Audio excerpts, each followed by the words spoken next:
இனி government school குழந்தைங்களோ யாரு கேட்டாலும் தென்னாவட்டா கெத்தா ஆமா நான் கவர்மெண்ட் ஸ்கூல்ல தான் படிக்கிறேன் அப்படின்னு சொல்ற அளவுக்கு நம்ம தமிழ்நாட்டு முதலமைச்சர் திரு சி ஜோசப் அவர்கள் குழந்தைங்களுக்காக நிறைய அப்டேட்ஸ் கொடுத்திருக்காரு. பார்க்கலாம்.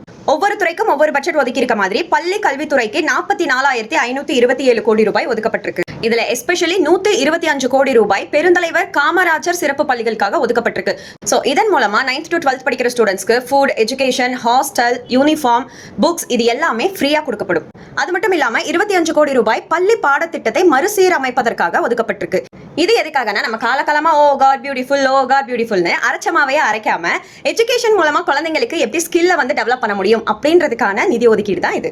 அண்ட் ரொம்ப முக்கியமான விஷயம், இளைஞர்களோட வாழ்க்கையை மனசுல வச்சு போதை இல்லா தமிழ்நாட்டிற்காக 7 கோடி ரூபாய் ஒதுக்கியிருக்காங்க. இந்த அப்டேட்ஸ் எல்லாமே உங்களுக்கு கண்டிப்பா யூஸ்ஃபுல்லானதா இருக்கும் அப்படின்னு நம்புறேன். சோ இதே மாதிரி கவர்மெண்டோட நலத்திட்டங்களை ரொம்ப ஷார்ட்டா உங்களுக்கு புரியற மாதிரி தெரிஞ்சுக்கிறதுக்கு நம்ம சேனலை ஃபாலோ பண்ணிக்கோங்க. And stay tune with Suji for more updates.